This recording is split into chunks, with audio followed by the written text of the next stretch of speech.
New tonight, a key to the city of Enterprise was given to Fort Novosel's newest commanding general. Mayor William Cooper presented the key to Major General Clair A. Gill. Before he came to Fort Novosel, Gill was a deputy director for regional operations and force management at the Pentagon.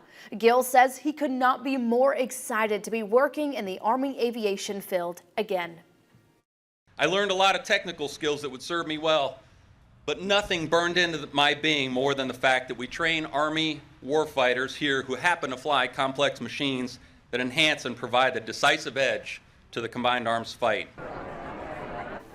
In his new role, Gill serves as installation senior commander, flight school commandant, and as the branch chief for Army aviation.